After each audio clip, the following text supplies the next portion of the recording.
Yeah, no.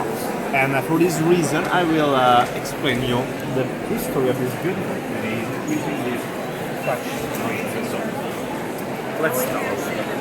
This is the Sistine Chapel. But why Sistine Chapel? Just because of the name of an important pope of the Renaissance. He is Sixtus IV della Rovere, an Italian pope of the last years of the 16th century. Sense to order it stretch of this place you can admire here. And for example, you see the south wall, you can see six different stories representing Jesus' life and Jesus' life. So you have the Old Testament together with the New Testament in the same place. This is very significant. Well, important painters of the Renaissance, like Pietro Perugino, Sandro Botticelli, Van Dyck, realized that the beautiful places you can admire on both sides. In less than 2 years, so between 1481 and 1482, so it's a very short period. And now I just want to focus on this specific fresco, which is very important, very meaningful. So, let me show you.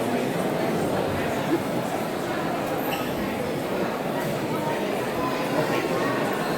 This is the delivery of the keys, the moment when Jesus Christ delivered the keys of the kingdom of heaven to Saint Peter. You can see the first pope of history, Saint Peter, who is receiving the keys of the kingdom of heaven. Jesus Christ is nominated to be church leader, so this is a very important event. And have a look at the three different keys. You have a golden key, an iron key. But the golden key is representing the spiritual power. The temporal and the iron key is representing the temporal power. So this is very important because Saint Peter as well as all popes are holding in their hands the powers together. The current pope is the church leader, but is also the absolute monarch of this Vatican City. So both powers together.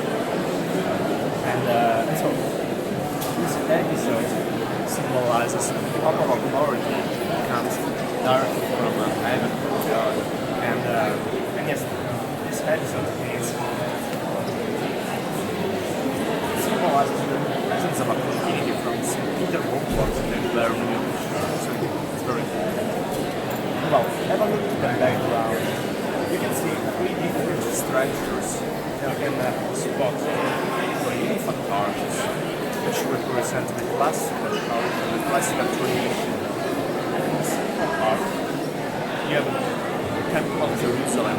So a clear reference to the Judaic tradition. But what does it mean? Well, the artist wanted to communicate here the church was born from the union between the classical tradition and the Judaic tradition. It's very important. Well, you also see here the artist himself. This is the self-portrait of the artist. This man with a black beret is Pietro Perugino, the famous Raphael's master, the master of the famous Raphael Sanz. This is just one fresco you can admire in the north wall. But what about the vaulted ceiling? Well, this is the vaulted ceiling you can admire now. But you have to imagine a completely different decoration. Because during the same years, between 1481 and 1482, the same painters I mentioned realized a starred sky. So you have to imagine golden stars on a very, very blue sky. But what happened? A few years later, the ceiling started to crumble. And for this reason, another pope, Julius II, commissioned a second decoration of the vaulted ceiling. So this is the second decoration you can admire now. The decoration of Michelangelo Buonarroti, the famous artist Michelangelo Buonarroti. So Michelangelo Buonarroti came here in 1508, and in less than 4 years, in 1508 and 1512, realized his immortal masterpiece. And he was alone for many reasons. First of all, because Michelangelo had a very bad character. He was a very rude man, and every time he said, "I don't want to share my ideas with someone else, I can do it." And for this reason, he had serious problems with his arms, shoulders, with his eyes. Try to decorate a ceiling is a really complicated task, and yes, this is the ceiling, and you can admire in the central part 9 different episodes of the Genesis, just the first book of the Old Testament, as well as the first of the entire Bible. So this is the beginning of history, the beginning of humanity. You can see here, God is separating the light from darkness. God who is creating the sun and the moon. God who is separating the land from the seas. And finally, maybe the most famous, the most known fresco is the chapel, the creation of Adam, the creation of the first human being in history. Adam was created in the image and likeness of God. He's a very static figure, and he's waiting for the spark of life, for the vital breath. God is instead a very dynamic figure. He's rushing towards Adam, and as you can see, he is supported by angels in flight, and can you hear me? Yeah. There's a buzz. It's okay now. It's better now, Okay, yeah. perfect. Okay. Have a look at the shape of this mountain emblem. Well, the shape of this mountain emblem is the shape of a human brain. And this is it's a very interesting detail because this is a clear reference to the creative intelligence of God when he created Adam, the first human being in history. Oh, Very wow. interesting detail. And well, have a look at this small gap between the finger of God and the finger of Adam. Well, this small gap represents I can say, this small gap represents the distance between God and human beings, between heaven and earth. In this small gap, there is the entire human fate. In this small gap, there is the support, the free choice, the free will of everyone, the free will of me, of you, of everyone, because everyone can accept or refuse the spark of life of God. So it's a very impressive phrase. But it isn't the only one, so we can carry on. So this is the creation of Eve, the creation of the first woman. She was created from the rib of Adam. This is the temptation, the original sin of mankind. Adam and Eve ate forbidden fruit, and for this reason they were banished from the Garden of Eden, from paradise. So you can see Adam and Eve now are uglier in comparison with the representation on the left, because everything is different now. After the original sin, everything changed forever. You can see here with different stories representing Noah's life, the sacrifice of Noah, flood, and the drunkenness of Noah. So you can see here and spot the famous Noah's Ark, the big boat built by Noah in order to save humanity from this terrible event of the world. And yes, what about the males and females figures you can see on both sides? You can spot 7 prophets and 5 sibyls. Well, we know he's a prophet. According to the Old Testament, a prophet is someone who can predict the future. What about the sibyls? Sibyls like her, for example. Sibyls, according to the pagan tradition, sibyls who are virgins who can predict the future. So the same ability of a prophet.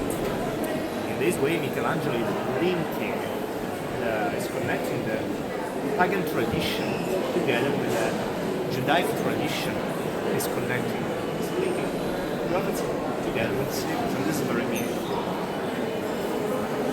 And yes, as I told you before, Michelangelo realized this remarkable masterpiece in less than 4 years, but it wasn't the only thing he did in his life inside the Sistine Chapel. In fact, he came back again years and years later. Years later, he came back again in order to decorate the altar wall. This is the altar wall of the Sistine Chapel. You can see the main altar of the chapel.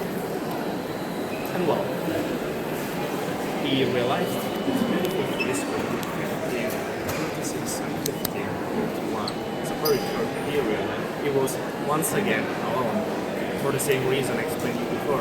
But now everything is different because now Michelangelo is older, is more expert, is more famous, definitely more famous, and for this reason, everyone knows Michelangelo in the entire Italian peninsula. For this reason, the Pope of that time paid for every single color Michelangelo used. For example, have a look to this intense blue in the background. This is the result of lapis lazuli. Lapis lazuli is a stone and powder you can find only in Afghanistan or Pakistan in the Far East, and it is and it was very, very expensive. And Pope just paid for every single color. So this is the reason for which Michelangelo used a massive quantity of this color. So you can see this color in the background. And well, this is the last jacket. This is the ending point of humanity, the ending point of history, the moment when God, at the end of the time, will divide humanity between saved and damned, between saved and saved. You can see the sharp difference between the heaven and the hell. Now, in the central part, you can see God, with his imperious gesture, is starting a wide rotary movement. It's generating a vortex around him. And beside God is found the Virgin Mary. The Virgin Mary, the most important saint of the Latin Church. She's turning her head in a gesture of resignation because she can no longer do anything for human beings. Everything is going to finish. Everyone is going to be judged. So she's waiting for the last judgment. She's waiting for the final judgment. As well as the different markers and different sense of the Latin Church. For example, we can see here Saint Peter, who spoke for history. He's removing the things of the kingdom of heaven, the golden kingdom and the iron kingdom, because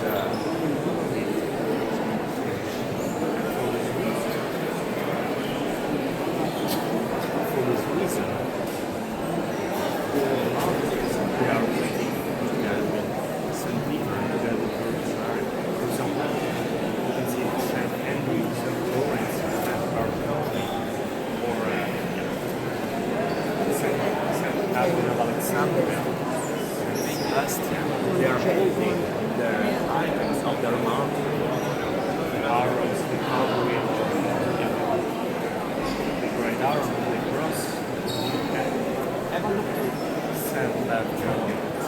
St. Bartholomew was a monk of the Latin Church who was totally skinned. So, for this reason, he is holding a knife and his own skin, his own lifeless body.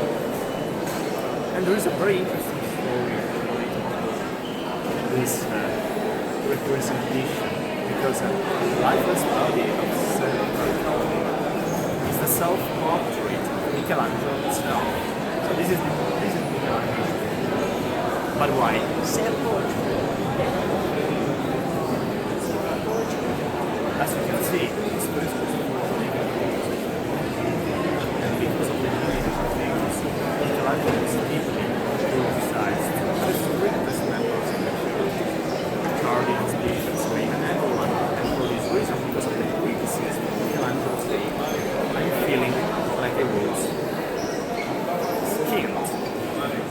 this is the reason of the South Pole. It's a very interesting story.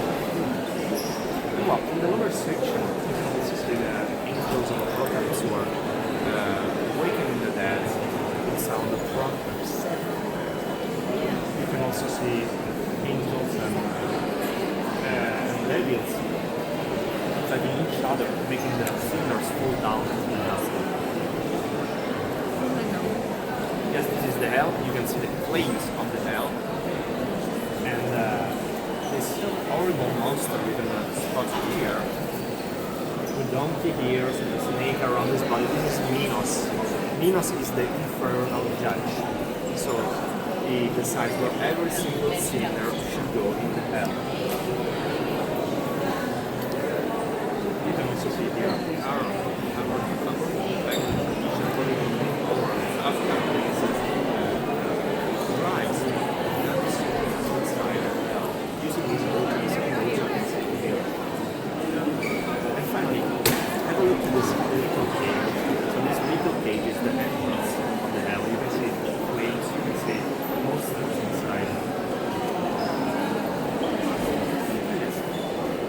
I want to conclude, I just want to say Michelangelo was criticized because of the same reason I explained it before, because of the naked figures in the example. And what happened when Michelangelo died in 1564? Well, the Pope at that time, the Papal Court, wanted to edit part of his fresco, so they entrusted to Daniele da Volterra the editing of this fresco.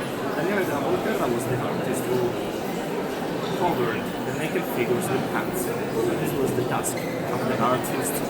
And because of this task, he gained the curious nickname of Draghettone. Draghettone is an Italian term, an Italian word of the 16th century, which literally means someone who is covering the naked figures with hands. So he became famous just because of this task.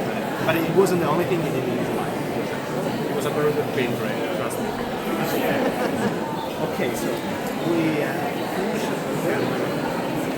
the upstairs where